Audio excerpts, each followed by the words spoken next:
Hi friends, मैं आशीष चौधरी आपका स्वागत करता हूं आपके प्यारे से चैनल कैप्चर फिजिक्स में। इस वीडियो के अंतर्गत हम दर्पण सूत्र का निगमन करेंगे उत्तल दर्पण की सहायता से। इससे पहले मैं ऑलरेडी इस टॉपिक पर एक वीडियो बना चुका हूं। उसमें जो मैंने दर्पण सूत्र का निगमन किया था वो किया था अवतल दर्पण की सहायता से। कई बार क्वेश्चन बोर्ड एग्जाम में वो नाम लेकर पूछता है, कहेगा कि उत्तल दर्पण के लिए दर्पण सूत्र का निगमन कीजिए, या फिर उत्तल दर्पण की फोकस दूरी वस्तु से दूरी u और प्रतिबिंब की दूरी v में संबंध स्थापित कीजिए। तब आप जिसका जो नाम बताया है वो उसी से करेंगे। तो फिलहाल इस वीडियो में हम दर्पण सूत्र का निगमन करेंगे उत्तल दर्पण की सहायता से। देखें बोर्ड पर, जैसा कि मैंने बोर्ड पर हेडिंग लगा दी है, गोलीय उत्तल दर्पण की फोकस दूरी स्मॉल f, दर्पण की वस्तु से दूरी होती है u तथा प्रतिबिंब की दूरी होती है v में संबंध, अथवा दर्पण सूत्र उत्तल दर्पण के लिए। तो सबसे पहले देखें, मैंने यहाँ माना ये कोई उत्तल दर्पण है आपका। उत्तल दर्पण की पीछे की साइड मैंने पॉलिश कर दी, तो ये बन गया मेरा उत्तल दर्पण। आप देख रहे होंगे इसकी जो परावर्तक तल है वो उभरी हुई है, यानी उठी हुई है, तो ये मेरा हो गया उत्तल दर्पण। अब यहाँ इसका द्वारक का मध्य बिंदु ये कहलाता है ध्रुव, और ध्रुव को दर्शाते हैं P से। इसका सेंटर ऑफ कर्वेचर यानी वक्रता केंद्र करीब यहाँ कहीं होगा, उसको दर्शाते हैं C से। ध्रुव और वक्रता केंद्र का मध्य बिंदु कहलाता है फोकस, और फोकस को दर्शाते हैं F से। अब इनको मिलाती हुई रेखा अगर हम खींच दें तो वो कहलाती है मुख्य अक्ष यानी प्रिंसिपल एक्सिस। अब ये हम दर्पण से संबंधित परिभाषाओं में पढ़ चुके हैं। ये ध्रुव है, ये फोकस, ये वक्रता केंद्र है। अब एक वस्तु मानेंगे, इस उत्तल दर्पण के समक्ष कोई वस्तु रखी है। अब उत्तल दर्पण ये हमने माना कि ये कोई वस्तु है और वस्तु का नाम दे दिया हमने ए और बी। अब दर्पण के समक्ष वस्तु रखी है, अब इस वस्तु का प्रतिबिंब बनेगा। अब इसके लिए आपको पता होना चाहिए दर्पण से प्रतिबिंब बनने के नियम। प्रतिबिंब बनने का पहला नियम ये कहता है, यदि कोई प्रकाश किरण मुख्य अक्ष के समांतर किसी दर्पण पर आपतित होती है तो परावर्तन के पश्चात फोकस से जाती है या फोकस से आती प्रतीत होती है। फिलहाल इसमें देखें, ये मुख्य अक्ष है, ये वस्तु है। अब मुख्य अक्ष के समांतर कोई प्रकाश किरण है, ये मुख्य अक्ष के समांतर अब टकराएगी। अब इसको फोकस से होकर जाना चाहिए था, अब फोकस इसका पीछे है, वो किरण पीछे नहीं जाएगी। वजह क्या है, यहाँ पर पॉलिश है। अब क्या होगा, वो किरण फैल जाएगी, ऐसे फैलेगी। कोई पर्सन अगर यहाँ होगा तो सी लगेगा फोकस से होकर आ रही है। जो उत्तल दर्पण है वो अपसारी दर्पण है, किरणों को अपसारित करता है, ये किरणों को फैलाएगा, तो वो किरण को ऐसे फैला देगा इस डायरेक्शन में। अगर कोई पर्सन यहाँ है तो सी ये लगेगा कि वो किरण उसके फोकस से होकर आ रही थी। तीसरा नियम ये कहता है दर्पण से प्रतिबिंब बनने का, यदि कोई प्रकाश किरण किसी दर्पण के वक्रता केंद्र की तरफ जाए या वक्रता केंद्र से होकर जाए तो वापस अपने मार्ग पर लौट आती है। अब देखो, एक और प्रकाश किरण ली, ये वक्रता केंद्र हो सकता है इस वस्तु से जो प्रकाश किरण निकले उसकी जो डायरेक्शन थी, यानी वो जा रही थी सी की तरफ, यानी ये कहाँ जा रही थी, सी की तरफ। इसकी जो डायरेक्शन थी सी की तरफ, लेकिन जाएगी नहीं। वजह क्या, पॉलिश से तो टकराकर अपने मार्ग पर, दर्पण से टकराकर वापस अपने मार्ग पर लौट आई। तो देखो, ये किरण यहाँ से गई, वापस इधर लौट आई, ये किरण इधर गई, एक्चुअल में उधर लौट गई। इनमें क्या हो रहा है, ये किरणें वास्तव में मिल नहीं रही हैं। ये वाली रेड वाली किरण ऊपर जा रही है और ये येलो वाली वापस इधर ही आ रही है। किरणें वास्तव में नहीं मिल रही हैं। ये दोनों किरण अगर हम पीछे बढ़ाएं दर्पण के पीछे, तो हमें ये आभास हो रहा है कि दर्पण के पीछे कहीं जाकर मिलती हुई प्रतीत होंगी। तो इस वजह से इस वस्तु का प्रतिबिंब बनेगा यहाँ पर, वो भी कैसा बनेगा, आभासी प्रतिबिंब यानी काल्पनिक। हमें ऐसा आभास होगा कि इस वस्तु के द्वारा जो किरणें निकली हैं वो दर्पण के पीछे कहीं मिल रही होंगी। तो इस वजह से इस ए बी वस्तु का प्रतिबिंब यहाँ बनेगा और आभासी प्रतिबिंब बनता है सीधा। तो इस वजह से अब आभासी को ऐसे दर्शाते हैं डैश डैश से। अब प्रतिबिंब का नाम रख दिया ए डैश और बी डैश। अब ये बन गया आपका चित्र, कंप्लीट होता है। इसमें सबसे पहले आपको इसका वर्णन लिखना है। वर्णन में ये लिखना है कि माना, अब दर्पण का नाम रख देंगे हम एम और एम डैश। माना एम एम डैश, माना एम एम डैश मेरा एक उत्तल दर्पण है जिसके समक्ष एक वस्तु ए बी रखी है। इस ए बी वस्तु का प्रतिबिंब दर्पण से परावर्तन के पश्चात ए डैश बी डैश पर बनता है। और कहाँ बनता है, ध्रुव और फोकस के बीच बनता है, आभासी बनता है और सीधा बनता है। वर्णन में आप ये दो लाइनें लिख सकते हैं। अब इसमें हमने एक रचना कर ली। रचना ये कर ली, इस पॉइंट से, इस पॉइंट को नाम दे दो। इस पॉइंट का नाम हमने रख दिया एन, ये पॉइंट एन है। यहाँ से इस मुख्य अक्ष पर एक लंब डाल लिया, यहाँ से लेकर यहाँ तक। इस पॉइंट को नाम दे दिया हमने डी, एन डी, यानी एन डी एक लंब या अभिलंब की रचना कर ली अपनी तरफ से। इसको हम आगे यूज करेंगे। तो सबसे पहले आपको इसका वर्णन लिखना है, यानी इसके वर्णन में वही दो लाइनें लिख ली हैं कि माना एम एम डैश एक मेरा उत्तल दर्पण है जिसके समक्ष वस्तु ए बी रखी है। इस वस्तु का प्रतिबिंब दर्पण से परावर्तन के पश्चात ए डैश बी डैश पर बनता है। फिर इसके बाद रचना आपने क्या की है, उस रचना के बारे में लिखना है। रचना मैंने ये कर ली है, एन डी को मिलाया, यानी एन डी को मिलाया, ये रचना में लिख देंगे। अब हम निकालेंगे दर्पण सूत्र, यानी अब इसकी उत्पत्ति, यानी जो दर्पण सूत्र होता है उसकी हम उत्पत्ति करेंगे, यानी इस फॉर्मूले को निकालेंगे, उत्पत्ति। तो सबसे पहले आप इस त्रिभुज को देखें, त्रिभुज ए बी सी व त्रिभुज ए डैश बी डैश सी, यानी ये बड़ा वाला ए बी सी व त्रिभुज ए डैश बी डैश सी में हम यहाँ लिखेंगे त्रिभुज ए बी सी व, यानी ए बी सी व त्रिभुज ए डैश बी डैश सी में, ए डैश बी डैश सी में। आप चाहें इन दोनों त्रिभुजों को अलग से बना सकते हैं, देखो मैंने अलग ही बना लिया, बेहतर समझने के लिए आप इनको अलग बना सकते हैं। ये पॉइंट है ए, ये पॉइंट है बी, ए बी, और ये वाला पॉइंट है सी, और यहाँ ये ए डैश बी डैश है, तो इसको ऐसे करके बना लिया, ये ए डैश है और ये क्या है, बी डैश। अब इन दो त्रिभुजों को देखें, त्रिभुज ए बी सी व त्रिभुज ए डैश बी डैश सी में, इनमें देखें आप ये वाला एंगल कोण सी दोनों के लिए कॉमन है, जो इस छोटे वाले त्रिभुज में है वही बड़े वाले त्रिभुज में है, यानी ये कोण सी दोनों के लिए बराबर है, ओबेनिस्ट है, कॉमन है। इस एंगल को देखें, यहाँ एंगल ये 90 है और ये एंगल 90 है, यानी इन दोनों त्रिभुजों में दो कोण बराबर हो गए। जब किसी त्रिभुज में कोई दो त्रिभुज है उनके दो कोण बराबर हैं तो तीसरा कोण आपस में बराबर होता ही होता है। तो इस वजह से यानी ये तीनों दोनों त्रिभुजों के जो तीनों कोण हैं वो आपस में बराबर है। इस प्रकार हम कह सकते हैं त्रिभुज ए बी सी व त्रिभुज ए डैश बी डैश सी कैसे समरूप है। जब समरूप सिद्ध हो जाते हैं तो समरूप की हम प्रॉपर्टी लगाएंगे, देखें यहाँ पर। तो पहले तो हमें प्रूफ करना पड़ेगा, यानी कोण ए बी सी, यानी कोण ए बी सी बराबर है, यानी इस एंगल की बात हुई, बराबर है कोण ए डैश बी डैश सी के, कोण ए डैश बी डैश सी के। रीजन देना पड़ेगा क्यों बराबर है, समकोण है यानी 90 अंश है, समकोण है इसलिए वो बराबर है। अब इस त्रिभुज को देखें, इस कोण को देखें, कोण ए सी बी, यानी इस एंगल की बात हो रही है, बराबर है कोण ए डैश सी बी डैश के, यानी कोण ए सी बी, कोण ए सी बी बराबर है कोण ए डैश सी बी डैश के, कोण ए डैश सी बी डैश के। क्यों बराबर है, रीजन ये है, ये कोण उभयनिष्ठ है, दोनों में कॉमन है इसलिए वो बराबर है। यहाँ आप लिख सकते हैं उभयनिष्ठ है, उभयनिष्ठ है, जब उभयनिष्ठ है तो बराबर हो गया। अब जब दो कोण बराबर हो गए तो तीसरा कोण कौन सा बचा, ये वाला बचा, और इसमें कौन सा बचा, ये वाला, तो ये दोनों कोण भी आपस में बराबर होंगे। लिख सकते हैं कोण बी ए सी, कोण बी ए सी बराबर है कोण बी डैश ए डैश सी के, कोण बी डैश ए डैश सी के। क्यों बराबर है, तीसरा कोण है, जब किसी त्रिभुज के दो कोण बराबर हो गए तो तीसरा कोण है इसलिए वो बराबर होगा, तो वो प्रॉपर्टी हमने यहाँ पर यूज कर ली, यानी इन दोनों त्रिभुजों के तीनों कोण बराबर हो गए, इस प्रकार हम कह सकते हैं। इसलिए त्रिभुज ए बी सी व त्रिभुज ए डैश बी डैश सी कैसे हैं, समरूप हैं, इसलिए त्रिभुज ए बी सी व त्रिभुज ए डैश बी डैश सी समरूप हैं, कैसे हैं, समरूप।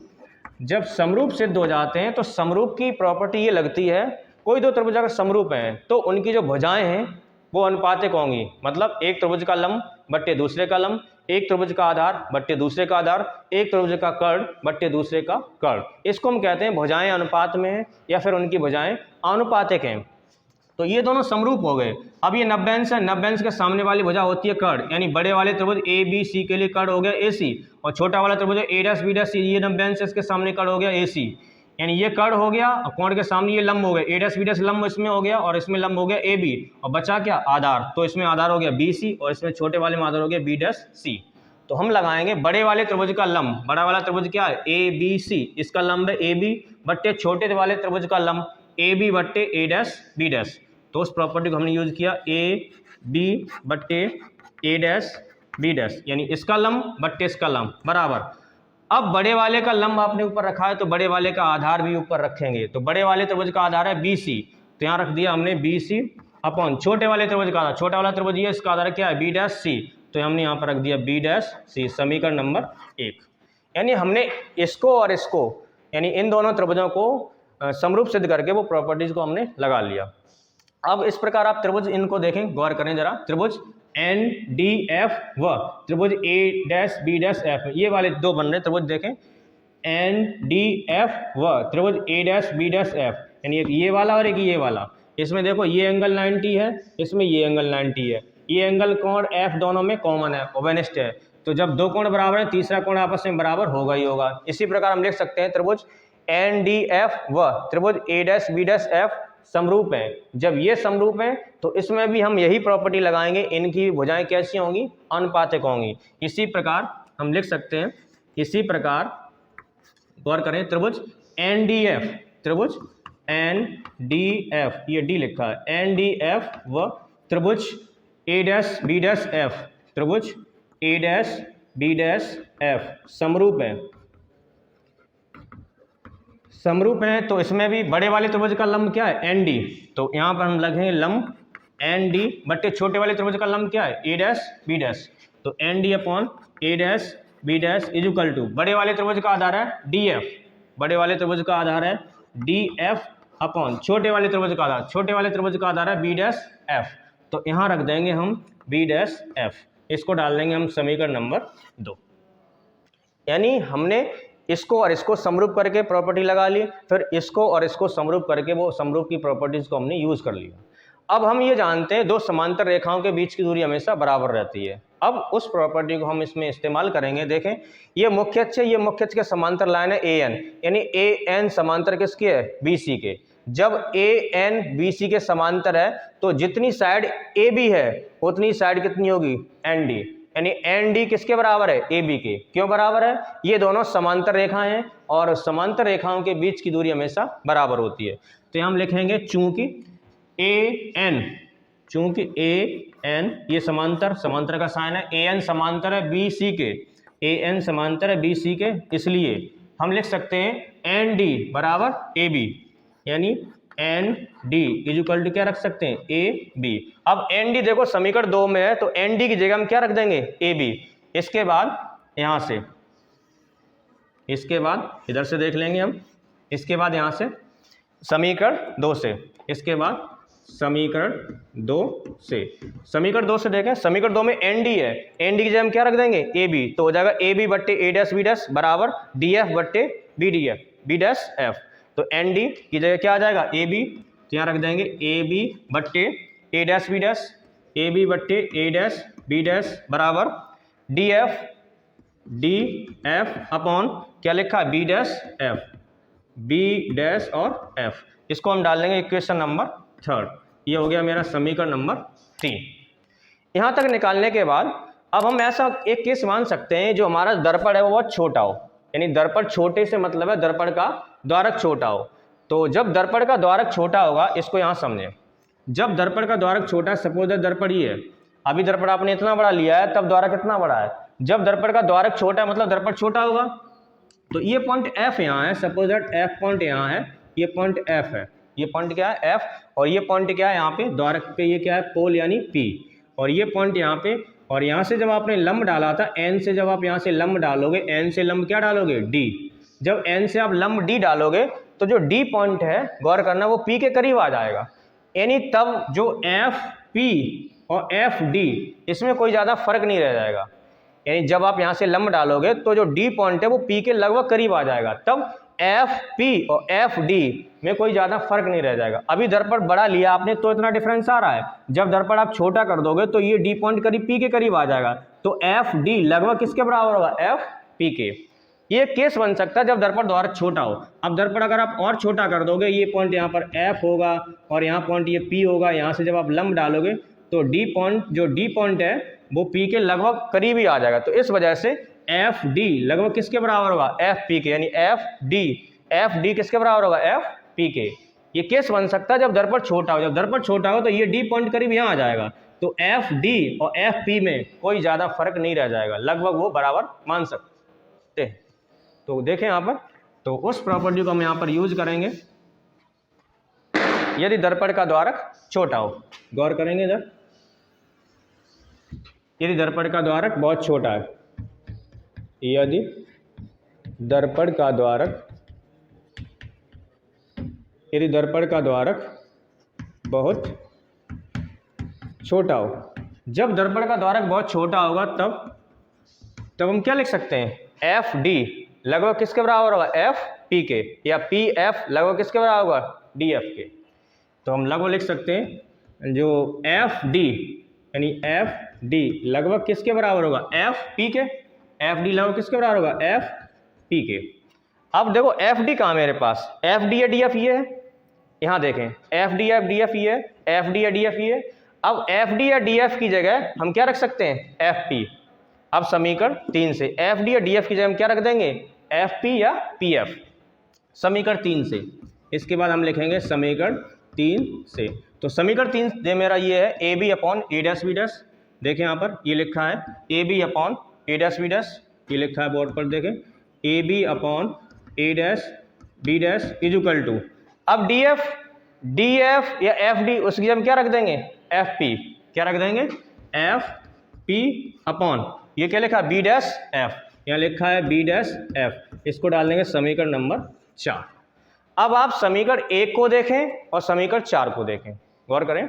समीकरण 1 में ये लिखा है A B upon A dash B dash is equal to B C upon B dash C, और इसमें लिखा है A B upon A dash B dash is equal to इतना।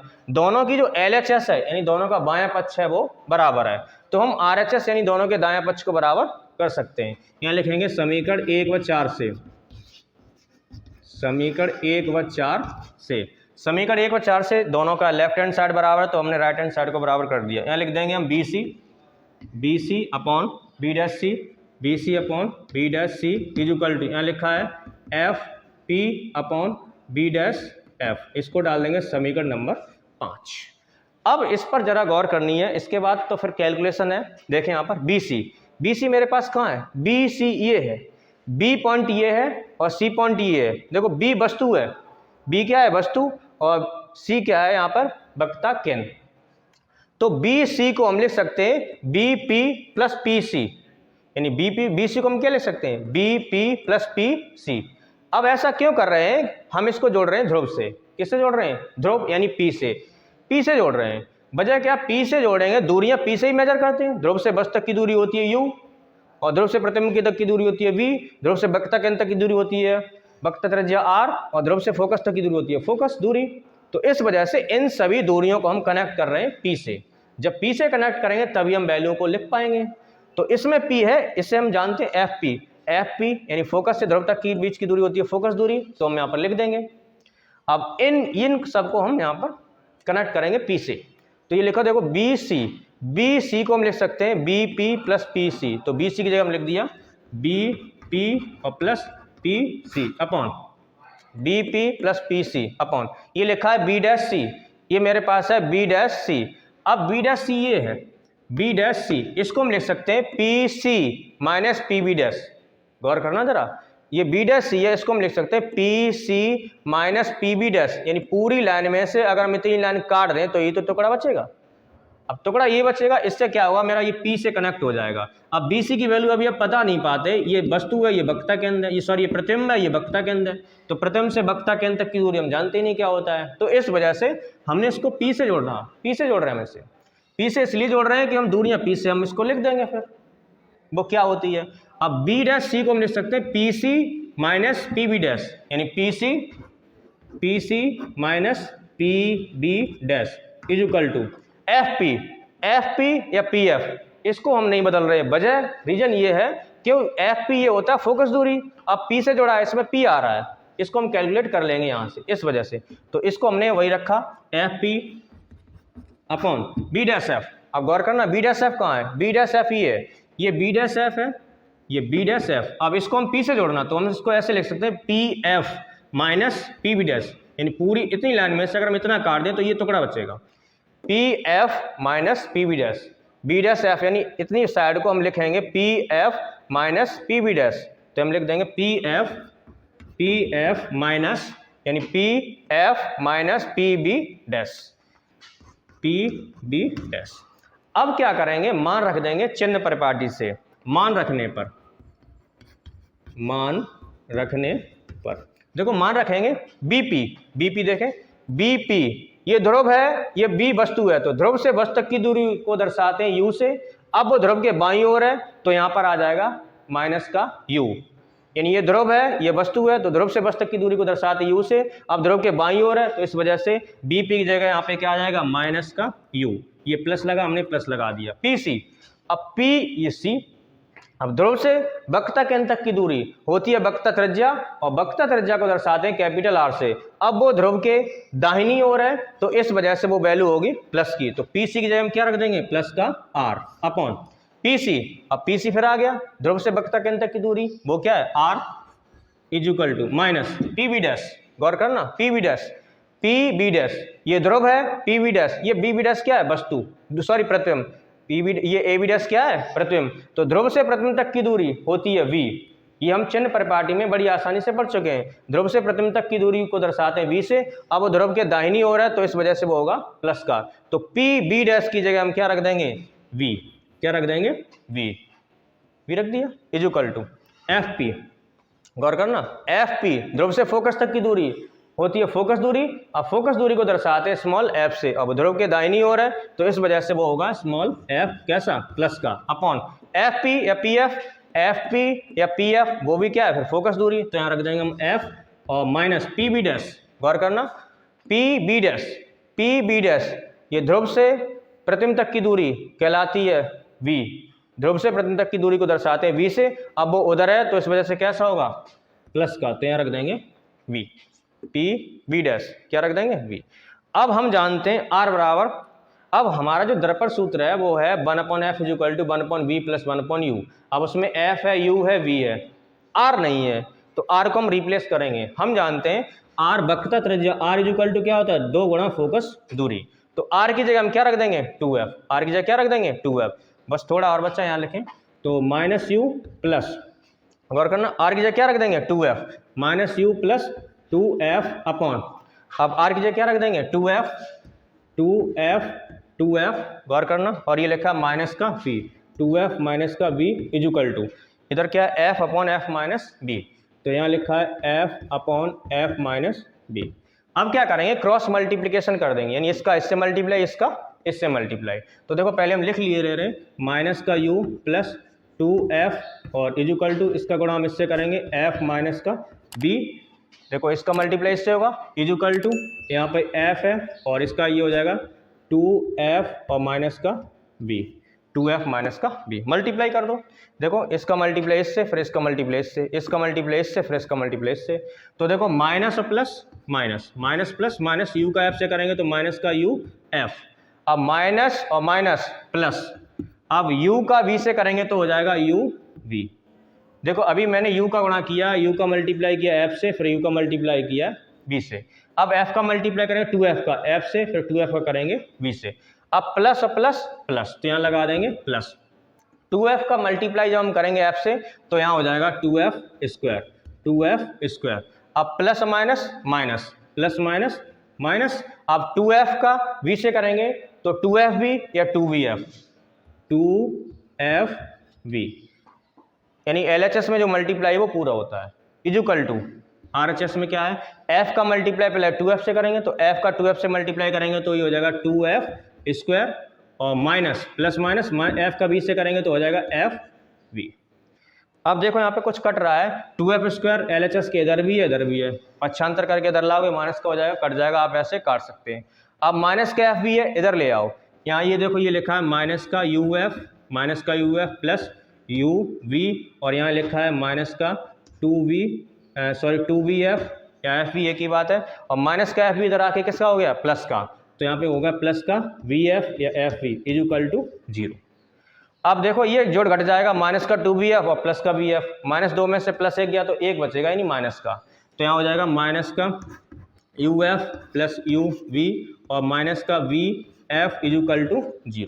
अब क्या करेंगे, दोनों पक्षों में uvf से भाग दे देंगे, किससे भाग दे देंगे, uvf से भाग, uvf से भाग देने पर। तो अब क्या करेंगे, इसमें दोनों पक्षों में uvf से भाग देंगे, तो देखो uvf से भाग देंगे तो माइनस क्या लिखा है, माइनस का uf अपॉन uvf और प्लस ये लिखा है ub और अपॉन ub और f, और माइनस का vf upon uvf is equal to, जब 0 में uvf से भाग देंगे तो ओनली 0 ही आएगा, 0 में जब किसी संख्या से भाग देते हैं तो 0 आता है। अब देखो यहाँ से u से u कट गया, f से f कट गया, यानी u से u कट गया, f से f कट गया। गौर करना, यहाँ uv से uv कट गया, uv से uv कट गया, यहाँ v से v कट गया, वी एफ से वी एफ कट गया पूरा पूरा, यहाँ क्या बचा माइनस का 1/v, गौर करना, यहाँ बचा माइनस का 1/v प्लस यहाँ क्या बचा 1/f बचा, और माइनस यहाँ क्या बचा 1/u, 1/u इक्वल टू 0। अब देखो यहाँ पे 1/f को LHS में रखो, माइनस 1/u उधर भेज दो, माइनस 1/u उधर भेज दो, माइनस 1/v और माइनस 1/u को उधर भेज दो, तो माइनस के किसके हो जाएंगे प्लस के, तो आ जाएगा आपका 1/f इक्वल टू माइनस का जाके हो जाएगा 1/v और प्लस 1/u। तो इस प्रकार आपने देखा कि दोनों ही केस में उत्तल से निकालें या अवतल से निकालें दर्पण सूत्र समान आता है, 1/f equal to 1/v plus 1/u। तो इस प्रकार दोस्तों आपने देखा चाहे आपका उत्तल दर्पण हो या अवतल दर्पण हो, दोनों के लिए दर्पण सूत्र समान आता है। क्या आता है 1/f equal to 1/v plus 1/u। तो अगर आपको वीडियो अच्छी लगी हो तो प्लीज़ आप मेरे चैनल को सब्सक्राइब कर लें, शेयर करें, दैट्स ऑल।